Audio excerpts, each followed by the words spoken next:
Bismillahirrahmanirrahim. Assalamualaikum warahmatullahi wabarakatuh. Teman-teman, di video kali ini saya akan menceritakan sedikit narasi dalam video ini, yaitu saya CGP dari Kabupaten Bekasi. Saya Desrini Ermon, guru dari SDN Harjamekar 02, yang memaparkan tentang aksi nyata dari modul 1.4 kepada rekan-rekan di sekolah saya, yaitu tentang budaya positif, tentang disiplin positif, segitiga restitusi, keyakinan kelas, dan motivasi. Nanti setiap sesinya akan dijelaskan secara rinci di dalam video ini. Di video ini alhamdulillah sudah disampaikan sebagai wujud aksi nyata saya kepada rekan-rekan di sekolah tentang ilmu yang saya dapat dari pembelajaran modul ini. Teman-teman, videonya cukup panjang dengan durasi lebih kurang 1 jam. Teman-teman bisa memberikan masukan demi kelanjutan keberkembangan video saya. Teman-teman, mungkin di video ini banyak kekurangan yang belum tersampaikan dengan baik. Saya mohon maaf untuk itu. Teman-teman, berbicara tentang budaya positif memang sesuatu hal yang tidak mudah dilaksanakan. Dalam arti kata, pasti pada saat pelaksanaan terjadinya berbagai pelanggaran dari keyakinan kelas yang sudah dibuat, yang sudah disepakati oleh murid-murid di sekolah. Oleh karena itu, dibutuhkan penyelesaian dalam menangani pelanggaran keyakinan tersebut. Teman-teman, di video ini penyajian saya berupa PowerPoint yang dilaksanakan di ruang guru bersama kepala sekolah selaku pimpinan di sekolah saya, yaitu SDN Harjamekar 02, dan disaksikan oleh seluruh rekan guru,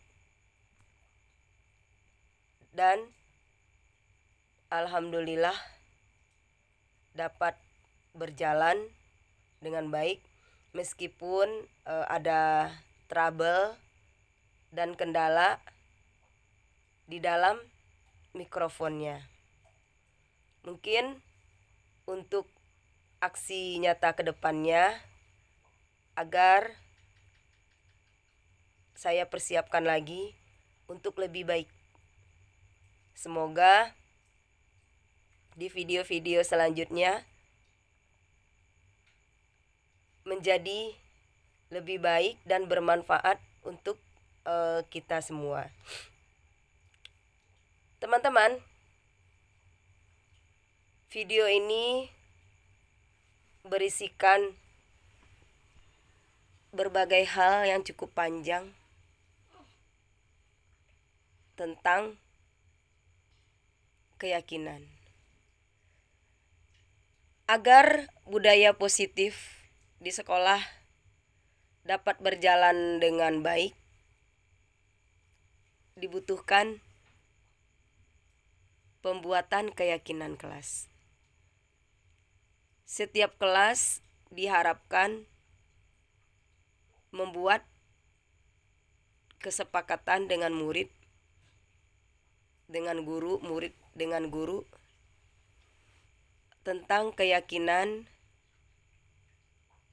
demi terlaksananya budaya positif di sekolah. Teman-teman, keyakinan kelas itu sangat bermanfaat sekali agar murid-murid kita ingat, hafal, tahu tentang hal-hal yang sudah mereka ajukan bersama kita. Sehingga pada saat mereka melanggar, mereka sudah mengetahui dan menyadari kesalahan-kesalahan yang mereka buat. Begitu juga dengan pelaksanaan dari segitiga restitusi. Dari segitiga restitusi tersebut ada 3 hal yang dapat kita ambil pelajaran dari sana, yaitu menstabilkan identitas dan validasi tindakan yang salah.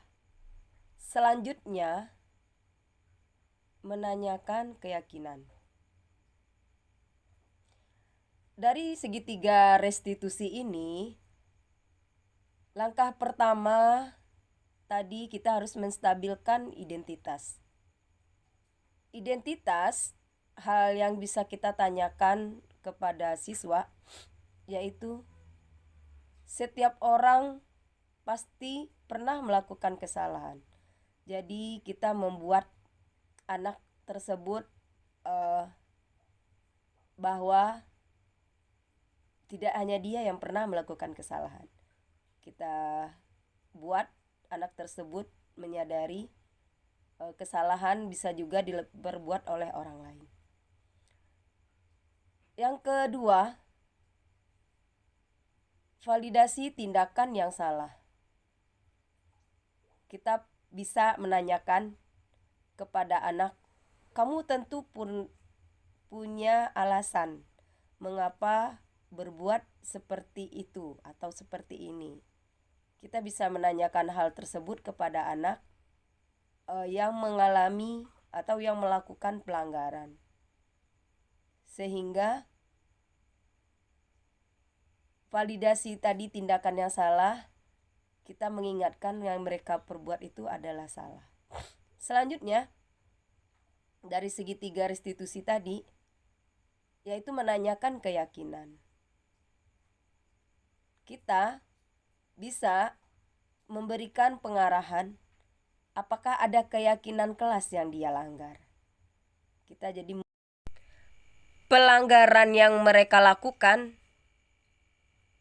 kemungkinan ada beberapa hal kebutuhan dasar dia yang tidak terpenuhi. Di antaranya kebutuhan bertahan hidup. Pada saat kita bertahan hidup, pastinya membutuhkan makanan, tempat tinggal, dan juga kesehatan. Selanjutnya ada kebutuhan mereka yang kemungkinan tidak terpenuhi, yaitu rasa kasih sayang dan rasa diterima. Bisa jadi di rumahnya dia kurang mendapatkan kasih sayang dari orang tuanya. Orang tuanya sibuk bekerja, sementara dia, si anak, tinggal bersama babysitternya. Jadi dia kurang kasih sayang, sehingga dia melakukan hal-hal agar mereka merasa disayang di sekolah. Kebutuhan yang ketiga, penguasaan. Mungkin anak itu dia ingin memimpin suatu kelompok. Jadi dia ingin menunjukkan bahwa dia yang terkuat. Jadi dia biar bisa dihargai, begitu. Kebutuhan yang keempat mungkin yang tidak terpenuhi oleh anak tersebut yang melakukan pelanggaran, yaitu kesenangan. Anak ini mungkin di rumah kurang memperoleh kesenangan, dan juga kesenangan yang dia dapat di sekolah dengan menjahili teman-temannya, mengganggu teman-temannya, sehingga dia merasa tertawa, senang setelah melakukan hal tersebut. Kebutuhan yang terakhir, yang kelima, yaitu kebebasan. Bisa jadi anak tersebut dia kurang mendapat kebebasan di rumah, merasa terkekang, sering dikurung, tidak boleh, haknya tidak terpenuhi, kurang terpenuhi di rumah, sehingga dia mencari kebebasan itu di sekolah karena tidak ada orang tua yang mengawasinya. Nah, teman-teman, dari pelanggaran keyakinan untuk menciptakan disiplin positif tersebut, kita harus memahami 5 kebutuhan dasar manusia tadi. Selanjutnya, dalam penyelesaiannya, kita harus melakukannya dengan segitiga restitusi. Nah, dari segitiga restitusi itu, jika anak melakukan kesalahan, ada beberapa posisi yang dipahami oleh kita, yaitu pertama, posisi sebagai penghukum. Penghukum, kita tidak serta-merta jika anak melakukan kesalahan, kita tidak langsung menjas atau langsung menghukum dengan hukuman yang berat. Sebaiknya posisi ini kita hindari. Nah, posisi kontrol yang kedua, yaitu sebagai teman. Pastinya anak-anak lingkungan sekolah dasar, jika kita tegur dengan menggunakan kata-kata yang tidak begitu serius dengan mereka, kita bisa menegurnya sambil tertawa-tertawa, sambil merangkul. Jika dia melakukan kesalahan, sambil memeluk, sambil membelai kepalanya, bisa juga kita lakukan seperti itu. Posisi yang ketiga, yaitu pembuat merasa bersalah. Pembuat merasa bersalah, teman-teman, itu merupakan hal yang perlu kita lakukan. Pembuat merasa bersalah. Langkah ini kita lakukan agar anak-anak mengetahui atau mengingat kesalahan yang sudah dia perbuat. Selanjutnya, posisi yang keempat, sebagai pemantau. Kita sebagai guru hanya sekedar mengingatkan kembali kepada anak yang merasa bersalah, adakah keyakinan yang mereka langgar.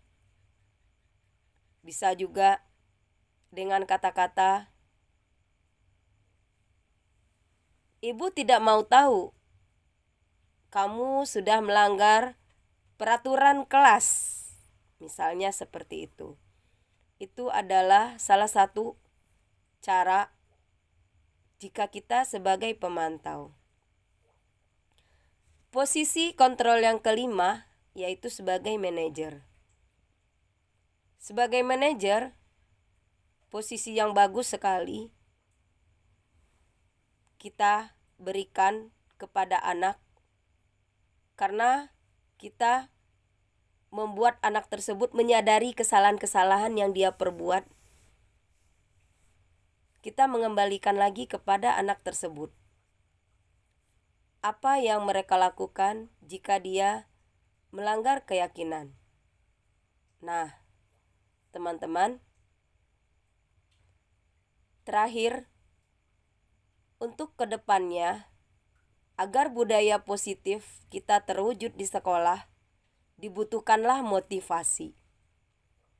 Motivasi itu terbagi dua. Ada ekstrinsik dan juga intrinsik. Ekstrinsik, rata-rata anak-anak kita berbuat segala sesuatu itu agar terhindar dari hukuman. Mereka takut dihukum. Selanjutnya, mereka yang diharapkan yang kedua dari ekstrinsik ini adalah motivasinya, yaitu ingin penghargaan. Pada umumnya anak-anak melakukan segala sesuatu ingin mendapatkan hal-hal yang dia inginkan. Apakah itu berbentuk piala, permen, atau hadiah dari bapak ibu gurunya. Posisi yang kedua, adalah intrinsik, yaitu posisi yang berasal dari dalam. Nah, posisi inilah yang paling cocok, yang paling bagus agar budaya positif di sekolah terwujud, karena anak-anak melakukan segala sesuatu itu lahir dari dirinya sendiri. Nah, teman-teman, silakan disimak video aksi nyata di sekolah saya bersama teman-teman melalui PowerPoint seminar kecil di ruang guru. Silakan teman-teman disimak ya. Terima kasih. Wabarakatuh. Alhamdulillahillazi arsala rasulahu bil huda wa dinil haq liyuzhirahu 'ala dini kullihi wa kafa billahi syahida. Asyhadu an la ilaha illallah wa asyhadu anna Muhammadan abduhu wa rasuluh la nabiyya ba'da, amma ba'du. Puji serta syukur marilah kita ucapkan kehadirat Allah Subhanahu wa ta'ala yang telah melimpahkan rahmat serta karunia-Nya kepada kita bersama, sehingga kita dapat berkumpul di ruangan ini dalam rangka aksi nyata modul 1.4 yang sedang saya latihan. Salawat beriring salam tidak lupa pula kita aturkan kepada junjungan kita Nabi besar Muhammad Sallallahu Alaihi Wasallam, di mana berkat perjuangan beliaulah kita dapat merasakan ilmu pengetahuan seperti yang kita rasakan saat sekarang ini. Mohon maaf teman-teman semuanya yang saya hormati, Ibu Kepala Sekolah, Ibu Haji Ida Saida SPD MM, dan Bapak Ibu Guru semuanya yang sudah berkenan hadir dan mau mengikuti aksi nyata ini. Selanjutnya, sebelum masuk ke dalam pemaparan penyampaian modul 1.4 ini, izinkan saya berpantun terlebih dahulu, Bapak Ibu Guru. Ya, terima kasih Bunia. Daun salam dan daun kemangi, jawablah salamku dengan suka hati. Assalamualaikum warahmatullahi wabarakatuh. Terima kasih teman-teman semuanya. Selanjutnya, bunga mawar mewangi di pagi hari. Cakep, bilang cakep teman-teman. Cakep. Membuat hati bagaikan melayang ke surgawi. Wahai teman-temanku yang baik hati, marilah kita wujudkan budaya positif di sekolah kita ini. Terima kasih teman-teman. Selanjutnya izinkan saya yaitu Desrini Ermon, guru SDN Harjamekar 02, yaitu calon guru penggerak dari Kabupaten Bekasi, menyampaikan modul budaya positif.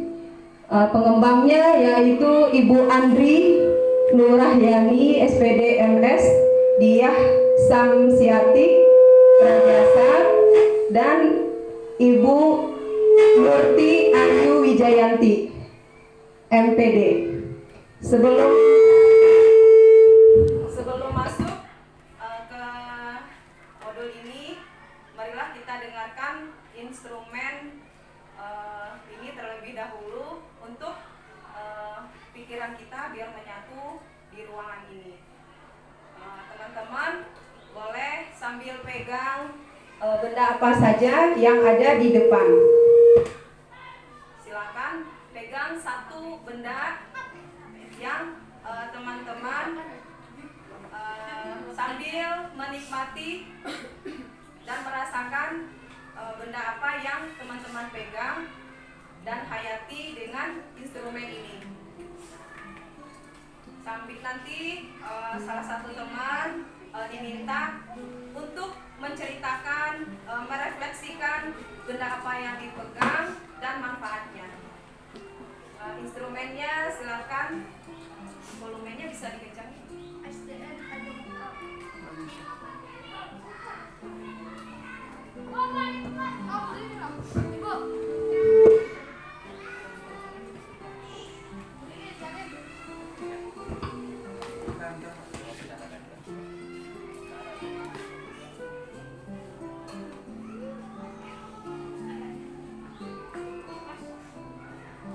Sambil teman-teman merasakan benda apa yang dipegang dan menghayati agar pikiran kita menyatu di ruangan ini.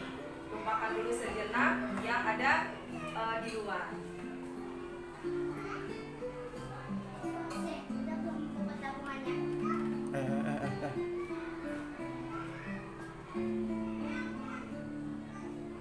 Cukup ya. Siapa yang boleh merasakan Bu Reni kali ya? Ya silakan Bu Reni sambil menceritakan benda apa yang dipegang dan dirasakan dalam tadi yang dipegang. Silakan.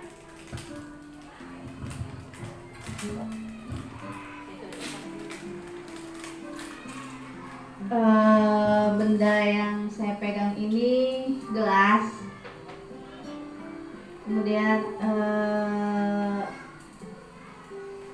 ya apa manfaatnya? Manfaatnya untuk minum.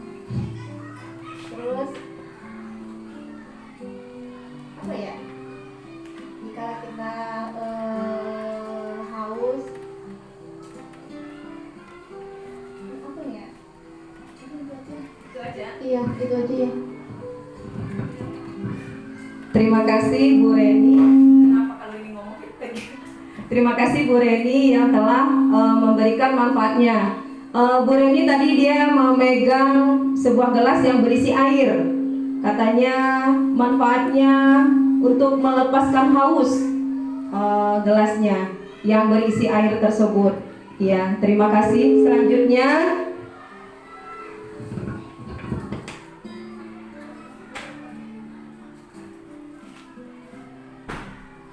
budaya positif. Budaya positif yaitu perwujudan nilai-nilai atau keyakinan universal yang diterapkan di sekolah. Itu adalah pengertian budaya positif. Selanjutnya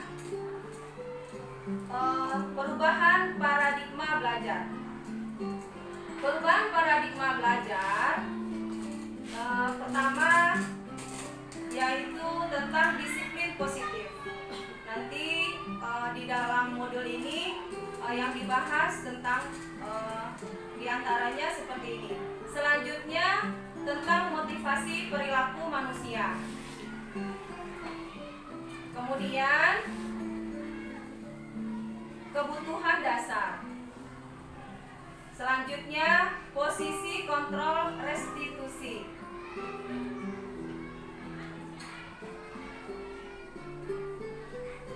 Selanjutnya keyakinan kelas. Kemudian segitiga restitusi. Di modul 1.4 ini saya bukan mau mengajarkan teman-teman semua, tapi saya juga belajar, sama-sama belajar. Ini tugas yang harus saya lakukan untuk aksi nyata menyampaikan modul 1.4 ini kepada teman-teman semuanya. Sekarang kita masuk ke dalam perubahan paradigma belajar. Di dalam Kamus Bahasa Indonesia, paradigma itu dalam artinya yaitu teori ilmu pengetahuan, dengan kata lain pandang atau pola pikir. Selanjutnya pengertian belajar. Belajar yaitu terjadinya perubahan berdasarkan pengalaman dan latihan.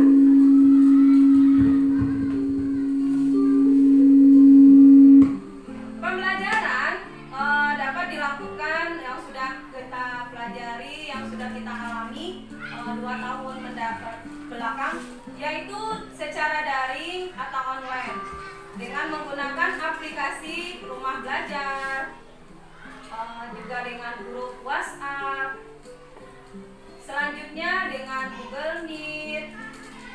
Rata-rata anak-anak kuliah juga menggunakan ini. Selanjutnya Google Classroom juga, Zoom. Nah, sekarang nanti akan masuk ke aplikasi Merdeka Mengajar. Itu adalah pembelajaran kita 2 tahun yang silam. Sekarang kita udah masuk kembali belajar tatap muka atau luring. Tatap muka yang dilakukan bisa di kelas, di lapangan. Kita bertemu dengan anak-anak kita di kelas. Kalau tadi yang daring melalui dunia maya. Selanjutnya tentang perubahan yang akan terjadi setelah kita belajar dan mengajar 2 tahun yang silam, yaitu pasti berubahnya teknik atau cara, kemudian perubahan pola pikir juga. Nah, teman-teman, di modul ini selanjutnya tentang disiplin positif. Disiplin positif yaitu pendidikan mendidik anak untuk melakukan kontrol diri dan pembentukan kepercayaan diri. Berikut ciri-cirinya jika disiplin sudah berjalan baik di suatu sekolah. Yaitu pertama, sesuai karakter dan kebutuhan anak. Pastinya kalau disiplin sudah berjalan itu sesuai dengan bagaimana anak itu terbentuk karakternya dengan baik. Kemudian kegiatan belajar dapat tumbuh kembang anak. Jadi tempat kita mengajar dan belajar itu seperti sekolah, disiplinnya itu akan menumbuhkan minat dan bakat anak. Kemudian saling komunikatif. Pastinya antara guru, sesama guru, dengan kepala sekolah dan teman-teman, kemudian dengan anak murid saling berkomunikasi dengan baik dan lancar dan benar. Selanjutnya adanya gotong royong antara guru dan siswa, seperti yang sudah kita lakukan juga 2 minggu yang lalu atau seminggu yang lalu, seperti kegiatan acara 17-an Agustus. Kita memeriahkan dengan berbagai perlombaan, dengan bantuan juga dengan orang tua dan sudah berjalan di sekolah kita.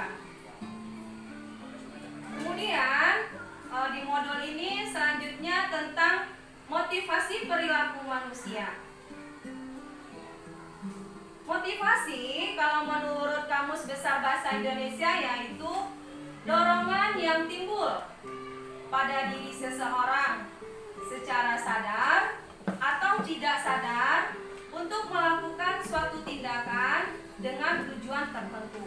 Itu adalah pengertian motivasi menurut Kamus Besar Bahasa Indonesia. Kemudian dalam teori motivasi perilaku manusia itu terdapat ada dua, yaitu yang pertama ekstrinsik, yaitu yang berasal dari luar. Kenapa ada tujuannya anak-anak melakukan motivasi itu? Yaitu untuk menghindari hukuman.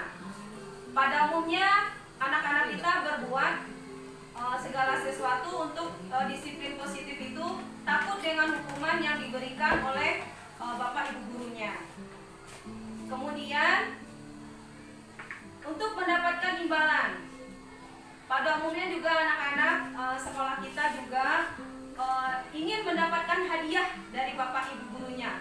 Apakah itu berupa permen, apakah berupa pujian, atau juga berupa piala atau hadiah. Jadi anak-anak itu rata-rata melakukan disiplin positif itu untuk mendapatkan hadiah dari bapak ibu gurunya. Selanjutnya dari teori motivasi ini yaitu intrinsik, yaitu yang berasal dari dalam. Ini adalah yang paling bagus, yang paling baik di antara tadi motivasi ekstrinsik, karena tidak ada imingan, takut kena hukuman. Sementara yang intrinsik itu yang berasal dari dirinya anak-anak kita, yaitu dia menghargai dirinya sendiri dalam berbuat sesuatu kebaikan untuk mewujudkan disiplin positif di sekolah. Selanjutnya di modul 1.4 ini tentang 5 kebutuhan dasar manusia. Pertama yaitu bertahan hidup. Kita dan juga anak-anak kita, murid SD kita, kebutuhan dasarnya yaitu bertahan hidup. Bertahan hidup diantaranya yaitu butuh makan, rumah, dan juga kesehatan.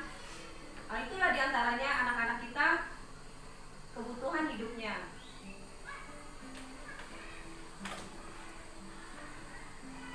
Jadi anak-anak itu melakukan disiplin atau melanggar disiplin atau keyakinan kelas, yaitu salah satunya bisa kebutuhan hidupnya tidak terpenuhi.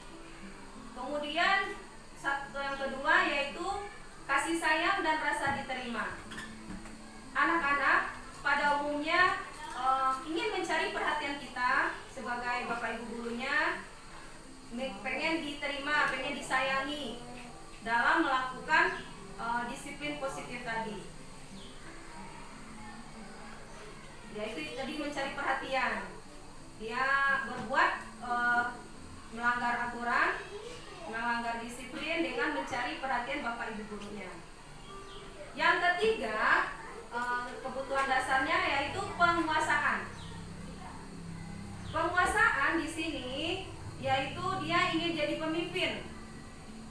Pada umumnya anak-anak melanggar keyakinan kelasnya, dia ingin jadi pemimpin, jadi mengganggu rekan-rekannya, teman-temannya di kelas agar dia ingin diakui di kelasnya di antara teman-temannya yang lain. Selanjutnya, kebutuhan dasar yang keempat yaitu kesenangan. Kesenangan, anak-anak berbuat pada umumnya dia menertawakan kegirangan setelah dia melakukan pelanggaran. Bisa jadi dia usil, mengambil pensil temannya, kemudian dia lari, tertawa kegirangan. Itu anak-anaknya, dia mencari kesenangan sendiri, karena dia pada umumnya dia di rumah tidak mendapatkan kesenangan. Kemudian dia melakukan di sekolah untuk kepuasan hatinya. Selanjutnya, kebutuhan dasar manusia yang kelima yaitu kebebasan. Anak-anak kita pada umumnya di rumah dia merasa terkekang. Bisa jadi sering diomelin, sering dimarahi, jadi dia tidak bebas. Sementara di sekolah tidak ada yang mengawasi dari orang tuanya, jadi dia mengambil kebebasannya di sekolah. Oleh karena itu dia berbuat melanggar keyakinan kelasnya dengan mencari kebebasannya di sekolah. Selanjutnya di modul 1.4 ini yaitu tentang 5 posisi kontrol. Kita sebagai Bapak Ibu guru akan mengontrol anak-anak kita pada saat melanggar keyakinan kelasnya. Posisi yang kita lakukan di sekelas atau di sekolah, pertama yaitu pada umumnya sebagai penghukum. Penghukum di sini pada umumnya kita menyuruh anak-anak kita dengan suara yang tegas, yang galak. Misalnya, kita langsung menghukum. Saya sendiri pernah melakukan hal seperti itu, langsung menghukum anak pada saat melanggar keyakinan. Contohnya, anak-anak pada saat di kelas bermain bola. Di kelas anak-anak dia bermain bola. Kemudian saya langsung menghukum anak-anak itu main bola dengan menyuruhnya main bola dengan suara tegas. Misalnya dengan nadanya seperti ini. Kamu bermain bola di lapangan, di kelas, main bolanya di lapangan. Seperti itu. Ternyata posisi kontrol penghukum kurang baik diterapkan di sekolah. Ada saat-saat tertentu posisi penghukum ini dapat kita lakukan dan juga tidak boleh dilakukan. Posisi yang kedua yaitu pembuat merasa bersalah. Ini posisi yang kedua lebih baik dari posisi penghukum. Kita pada saat anak melakukan kesalahan, kita harus tanya terlebih dahulu apa pokok permasalahan yang dilakukan, yang dilaksanakan. Ini saya sebagai penyampai materi bukan mengajari teman-teman, bukan so tahu, so pintar, tapi saya menyampaikan modul yang saya pelajari ini, saya sampaikan kepada teman-teman. Kata-katanya, jika pembuat merasa bersalah, misalnya seperti ini. Tadi kamu lagi ngapain? Misalnya, ada anak yang melanggar keyakinan dengan mengambil buku temannya. Misalnya saya mengambil HP-nya Bu Reni. Saya langsung ambil. Ternyata pada saat ini kalau diambil, kita sebagai Bapak Ibu gurunya, kita harus bertanya dulu yang ambil. Nah, kamu tadi lagi apa? Lagi ngambil HP, Bu. Misalnya seperti itu. Terus harus kita tanya lagi, itu salah apa benar, Nak? Jadi anak itu sendiri yang akan menjawab, oh iya Ibu, itu salah. Jadi kita harus menegaskan kepada anak itu bahwa yang dia lakukan itu salah atau benar. Itu yang membuat merasa bersalah. Selanjutnya, posisi yang ketiga, teman. Posisi ketiga yang sebagai teman ini, kata-katanya beda. Kita dengan murid menggunakan kata-kata selayaknya sebagai teman. Caranya juga sambil kita tertawa-tertawa, nyengir gitu. Nah, kamu lagi ngapain? Misalnya makanan. Misalnya ada yang ngambil makanan temennya. Misalnya ngambil jeruk, temennya ada yang ngambil jeruk. Dengan kata-kata kita, dengan baik, kita tanya, "Nak, tadi kamu lagi ngapain?" Ngambil, pasti anak jawab, "Ngambil makanan, Bu." Gitu.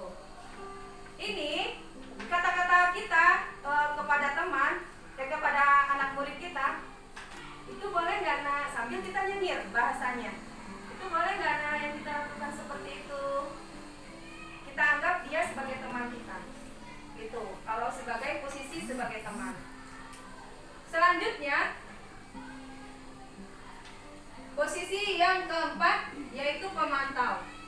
Pemantau juga posisinya lebih baik dari di antara tiga tadi, karena ini hanya sekedar memantau dengan mengingatkan keyakinan kelasnya. Dengan kata-katanya juga memberikan pertanyaan-pertanyaan yang sekedarnya hanya memantau.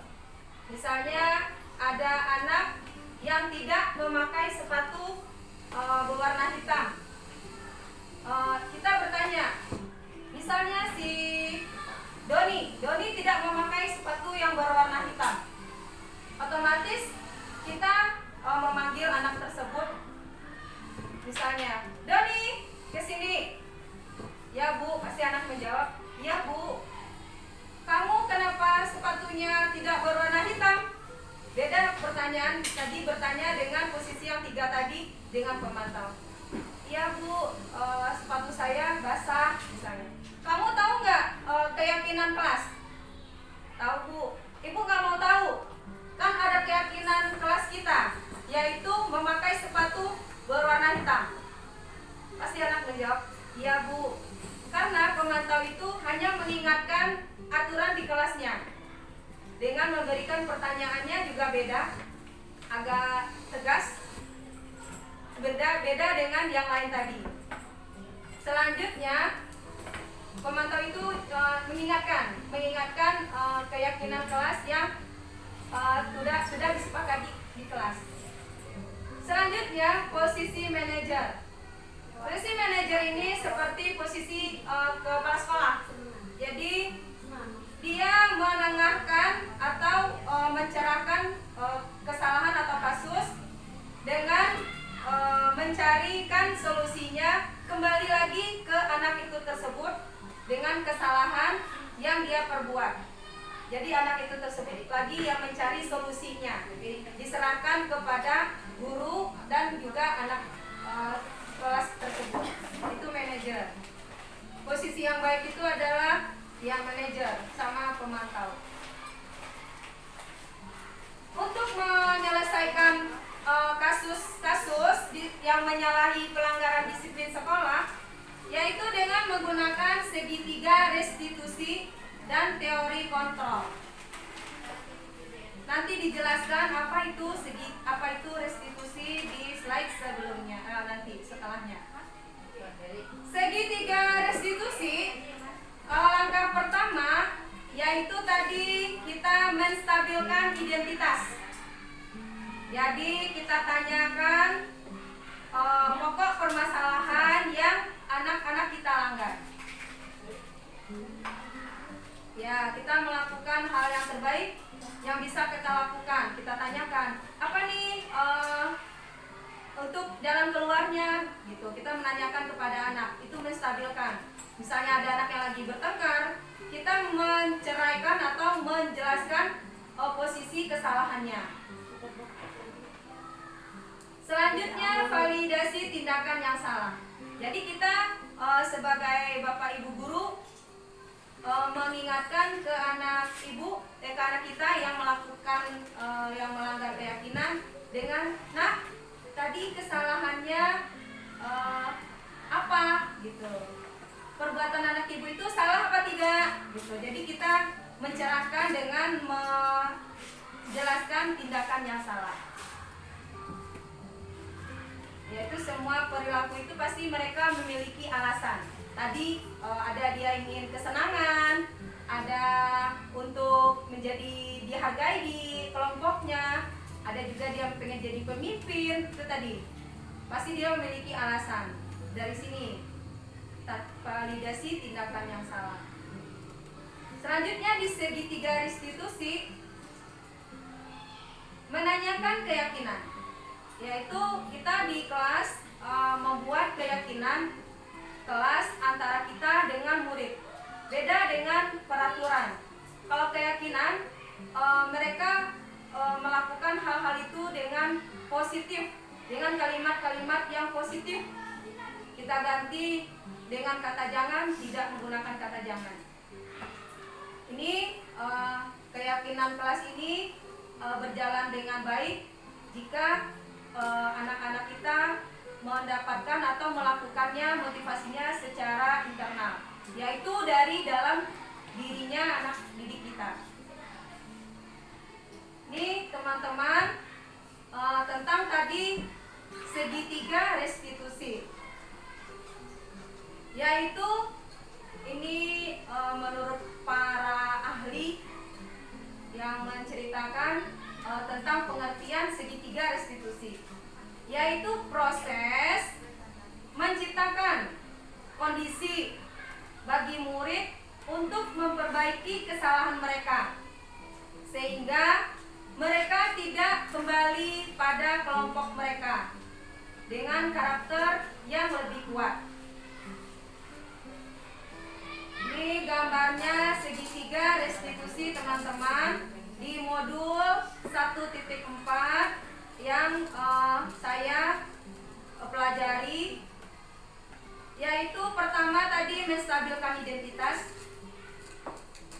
Pertanyaannya kita kepada anak yang melanggar, kamu bukan satu-satunya yang pernah melakukan ini. Jadi kita menstabilkan dulu bahwa anak itu dia berbuat salah dengan kata-kata seperti itu salah satunya. Karena pasti setiap orang pasti pernah melakukan kesalahan. Kita memberikan statement kepada anak-anak seperti itu.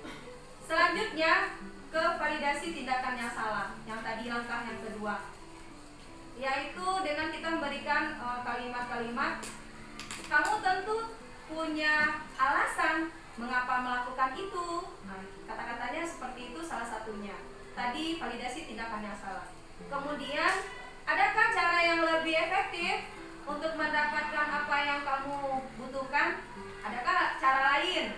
Misalnya tadi lagi berebut makanan, ada nggak cara yang lain selain kamu merebut makanan ini? Gitu. Jadi caranya seperti itu, validasi tindakan yang salah. Kemudian menanyakan keyakinan kelas. Keyakinan kelas apa yang telah kita sepakati? Nanti kita nanya seperti itu kepada anak yang melakukan pelanggaran tadi. Terus kalimatnya, tanyanya selanjutnya, salah satunya lagi, kamu ingin menjadi orang seperti apa? Jadi gitu. Jadi kita pada umumnya teman-teman, Bapak Ibu guru semua, saya yakin kita sudah melakukan segitiga restitusi ini dalam hal pelanggaran kasus keyakinan atau disiplin sekolah yang sudah kita laksanakan. Tapi langkah yang ketiga ini yang belum pernah kita buat, dan saya sendiri juga memang belum punya awalnya sebelum mengikuti pelatihan ini dan pendidikan ini belum membuat keyakinan kelas. Tapi sekarang saya juga sudah belajar membuat keyakinan kelas dengan anak-anak murid di kelas, supaya mengingatkan apa kesepakatan kita dengan anak murid kita di kelas. Jika ada pelanggaran, sanksinya seperti apa. Jadi kita sudah membuatnya bersama anak-anak. Beda dengan peraturan. Kalau peraturan kita sendiri yang membuat, tapi kalau kesepakatan atau keyakinan kita bersama murid. Jadi mereka juga bertanggung jawab atas kesalahan atau kekhilafan yang dibuat oleh anak-anak kita.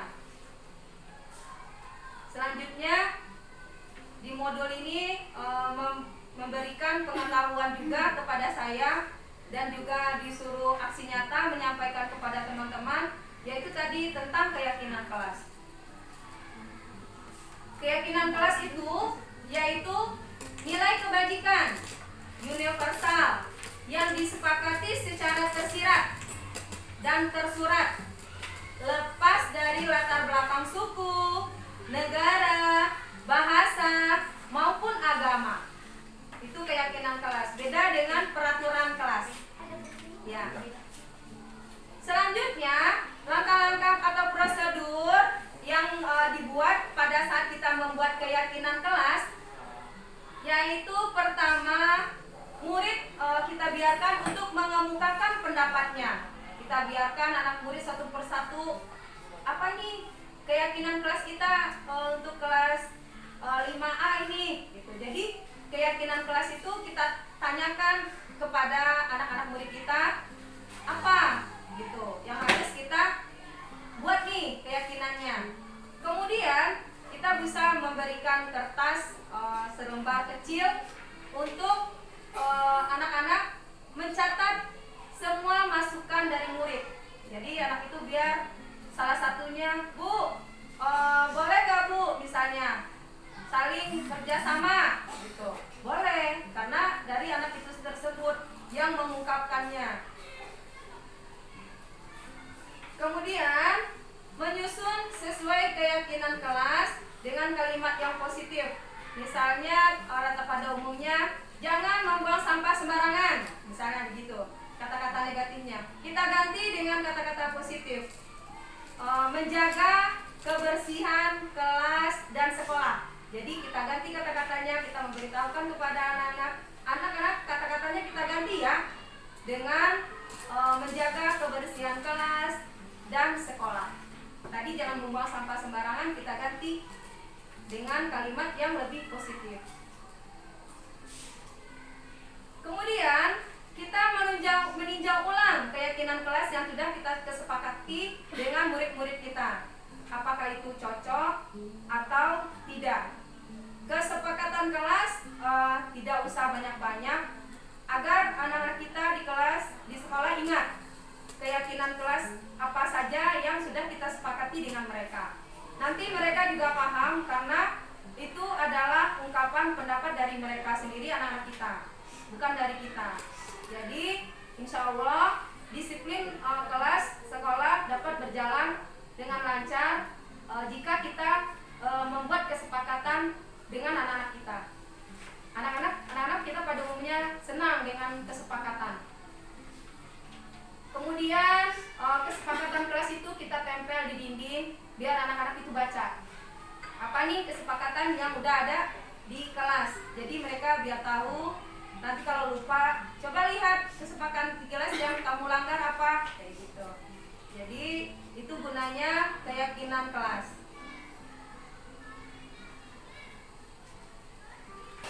Sekian teman-teman, terima kasih. Jazakumullah khairan. Wassalamualaikum warahmatullahi wabarakatuh. Jika ada teman-teman yang ingin bertanya, silakan. Masih ada waktunya sesi kita untuk video ini. Ya, silakan. Ini aja aku nggak tanya.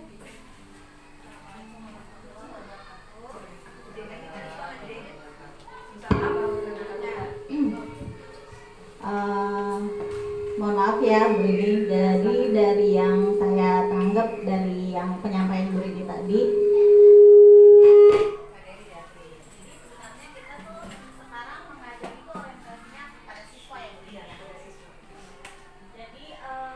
apapun itu dikembalikan ke siswa. Jadi kita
Tadi Bu Nia alhamdulillah memberi masukan kepada kita.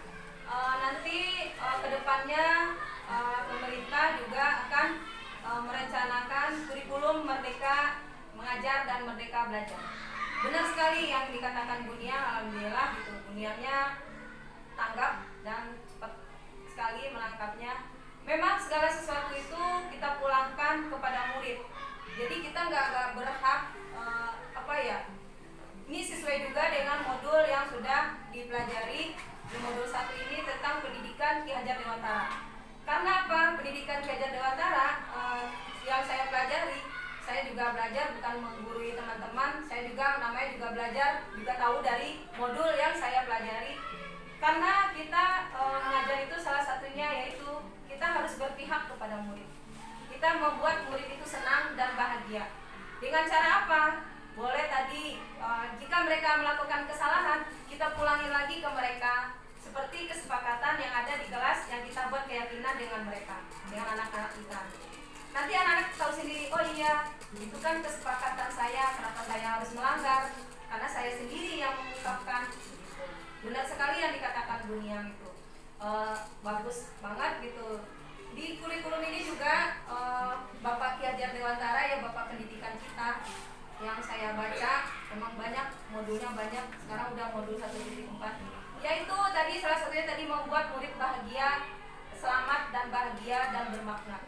Jadi mengajar itu kita membuat dia bahagia, dia sukanya seperti apa kita ikutin gitu. Kita sekarang memang harus ekstra gitu, memang kita sebagai guru memang dituntutnya ekstra banget kepada murid kita agar mereka itu senang, bahagia. Bagaimana dia biar bahagia belajar dan mengajar, tidak katanya tidak bosan, capek Bu belajar, ada yang nangis. Kita tidak boleh seperti itu. Disuruhnya seperti itu dari Ki Hajar, Bapak Ki Hajar Dewantara. Karena Bapak Ki Hajar Dewantara dulu pernah suatu melakukan penelitian, dia menyuruh anaknya belajar di luar, padahal cuacanya dingin bersalju, sampai suatu anak itu mati kedinginan karena di es ya, bersalju di Korea itu, di Belanda. Dari modul yang dibaca, bukannya dari karangan Dini hanya mengingatkan memberi sama-sama belajar, katanya begitu. Jadi dia salah, baru sadar salah dengan membuat siswa tadi mati kedinginan di luar. Seharusnya kita tidak seperti itu, membuat dia bagaimana bahagia, apakah sambil nyanyi, sambil tepuk-tepuk juga. Saya juga sudah belajar juga mempraktekkan kepada anak-anak. Ternyata benar, dengan kita memberikan tepuk-tepuk juga, alhamdulillah Bu Mila saya juga lihat dengan bertepuk itu anak-anaknya ingat. Contohnya saya bikin tepuk kelainan pada tulang, jadi dia ingat. Misalnya tepuk kelainan pada tulang, kata saya ya, kifosis, skoliosis, kan tulang punggungnya bergerak begini, skoliosis begitu, kifosis, lordosis. Jadi dia tahu gitu. Jadi tulang punggungnya yang rekop kemana dia memahami, karena kita bergerak menyuruh dia bergerak. Karena pada umumnya anak-anak itu senang bergerak, nggak senang diem. Suruh begini senang dia, jadi dia ingat. Oh iya, kelainan pada tulang tahu begini, skoliosis begini, tulang punggungnya berbentuk S. Dengan cara seperti itu anak senang. Jadi dia nggak capek nulis gitu, tapi utamakan juga membaca nulis, tapi mereka dia senang menulis dan membaca. Bagaimana caranya? Boleh dengan permainan, dengan dia berpasangan, suruh aja dia sambil main. Saya juga mempraktekannya seperti itu karena saya juga belajar, bukannya menggurui, mengajarkan teman-teman pasti lebih bisa, lebih pintar bagaimana cara mengkondisikan anak-anak di kelas. Itu mungkin Bu Nia. Terima kasih Bu Nia atas masukannya, benar sekali itu Bu Nia. Harus berpihak kepada murid. Ada lagi yang lain? Boleh? Silakan. Ya Bu Haji, silakan. Assalamualaikum warahmatullahi wabarakatuh. Waalaikumsalam warahmatullahi wabarakatuh. Terima kasih ya atas waktu yang diberikan kepada Ibu. Alhamdulillah pada hari ini Ibu ini calon guru penggerak kita sudah melaksanakan aksi nyata ya pada dihadiri oleh beberapa guru. Ibu tidak ingin bertanya atau sekedar menanggapi saja apa yang disampaikan materinya oleh Bu Rini, alhamdulillah bisa dipahami oleh Ibu dan juga rekan-rekan. Terima kasih ya, mudah-mudahan sukses kita berdua. Jadi inti dari materi yang disampaikan itu bahwa kurikulum Merdeka Mengajar dan Belajar adalah menciptakan suasana untuk guru dan siswa belajar dengan gembira, dengan nyaman katakanlah. Di sini ada kalimat yang katakan larangan atau jangan, tidak boleh, harus diganti dengan bahasa yang lebih halus. Ya. Jadi mereka seperti tidak ada penekanan gitu ya. Dan juga sebaiknya ini merupakan ilmu ya dari rekan kita, bisa ditularkan, bisa diterapkan oleh guru-guru di sini semua ya. Makanya guru penggerak itu katakanlah menjadi motor di sekolah untuk kemajuan sekolah tersebut, dibantu dengan guru-guru. Apa yang ilmu yang sudah guru ini dapatkan bisa diberikan, diterapkan dulu untuk diri sendiri dan bisa diterapkan ke rekan yang lain dan juga murid-murid. Ibu sangat setuju sekali dengan adanya seperti pernyataan atau perjanjian. Jadi kita membuat apa sih katakanlah disiplin itu, peraturan, jangan kita yang menentukan harus begini, tapi kita tanyakan kepada siswa ini harusnya bagaimana. Umpama si A menjawab datang tidak boleh terlambat, saat belajar tidak boleh bercanda, tidak ini. Nah jadi pada saat mereka melanggar, nah mereka tinggal oh iya benar kata ini, kita yang buat peraturan otomatis dia harus mematuhi. Nah mudah-mudahan untuk kedepannya barangkali apa yang sudah Bu Rini katakanlah Bu Rini tuangkan dalam bentuk aksi nyata ini diterapkan, direalisasikan dalam kehidupan sehari-hari ke siswa dan bisa diikuti oleh guru-guru yang lain. Nah di sini tentunya adanya kerjasama bimbingan dari Bu Rini ke yang lain, tentunya tujuannya untuk memajukan sekolah kita, siswa kita, dan memang kita akan mengarah ke kurikulum belajar dan mengajar mereka. Nah jadi istilahnya menciptakan suasana anak belajar dengan bahagia, dengan nyaman, tidak ada tekanan atau apapun. Barangkali hanya itu yang Ibu bisa sampaikan. Sekali lagi ucapkan selamat ya Ibu ini, sukses Ibu dan rekan-rekan, hanya barangkali bisa membantu, berdoa semoga semuanya berjalan dengan baik dan membawa hasil yang memuaskan ke depannya. Kata Ibu ucapkan terima kasih. Assalamualaikum warahmatullahi wabarakatuh. Waalaikumsalam warahmatullahi wabarakatuh. Singkat saja teman-teman, untuk penutup awalnya Bang Harini ucapkan terima kasih yang begitu besar-besarnya, sangat dalam kepada Bu Haji sebagai kepala sekolah yang mendukung, dan teman-teman juga yang sudah membantu dalam aksi nyata ini dibuatkan dalam bentuk video yang nanti akan diupload, yang akan dikirim juga. Karena ini memang tugasnya apakah sudah disampaikan. Ini juga tuntutan dari LMS juga, tidak hanya sebagai tuntutan, ini juga harus benar-benar juga dilaksanakan di sekolah. Emang tanggung jawab juga Rini sebagai yang sudah lulus guru penggerak harus dilaksanakan di sekolah. Bukti nyatanya diminta. Teman-teman, Rini tidak menggurui, tidak mengajarkan teman-teman. Rini hanya sekedar menyampaikan informasi yang didapat, dituangkan kepada teman-teman, ilmu apa yang didapat tidak dibuat sendiri gitu, buat teman-teman juga.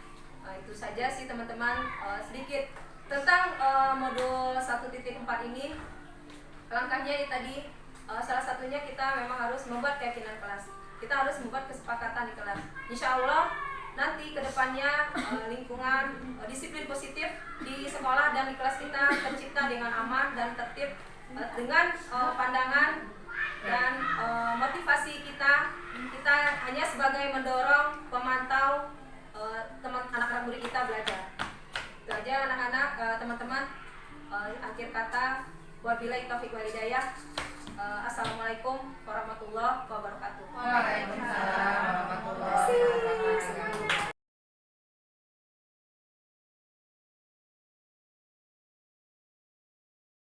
Assalamualaikum warahmatullahi wabarakatuh. Nama saya Gadiza Cantika Mustaqim, kelas 5A. Nama wali kelas saya Ibu Rini. Saya bersekolah di SDN Harja Mekar 02. Kegiatan di sekolah saya sebelum belajar yaitu sholat duha berjamaah, membawa bekal makanan dan minuman dari rumah, jajan menggunakan tempat kosong, kegiatan bermain sambil belajar, membaca surah-surah pendek, latihan baris berbaris, membaca perkalian sambil bermain, dan lain-lain. Saya merasa senang bersekolah di SDN Harja Mekar 02 karena bapak dan ibu gurunya sangat baik dan juga punya teman-teman yang selalu mendukung saat ada kegiatan-kegiatan di sekolah sehingga belajar pun menjadi menyenangkan. Dan alhamdulillahnya kekompakan antar teman tetap terjaga, bahkan bisa berkolaborasi dengan kelas 1 dan kelas 3. Itu sangat menyenangkan. Demikianlah kegiatan-kegiatan saya yang ada di sekolah. Semoga bisa bermanfaat untuk kita semua. Salam sehat dari SDN Harja Mekar 02. Salamku, salammu, salam kita semua. Wassalamualaikum warahmatullahi wabarakatuh. Assalamualaikum warahmatullahi wabarakatuh. Perkenalkan, nama saya Karisa Syaira. Saya dari kelas 5A. Saya sekolah di SDN Harja Mekar 02. Wali kelas saya Bu Rini. Saya senang sekali sekolah. Saat di pagi hari saya sholat duha berjamaah. Di siang hari saya membawa bekal dan makan bersama teman-teman, dan juga membawa wadah kosong untuk jajan untuk mengurangi sampah plastik agar tetap sehat. Dan saya juga senang belajar karena belajar sambil bermain. Saya juga pernah digabung kelas 1 dan 3. Saya jadi punya banyak teman.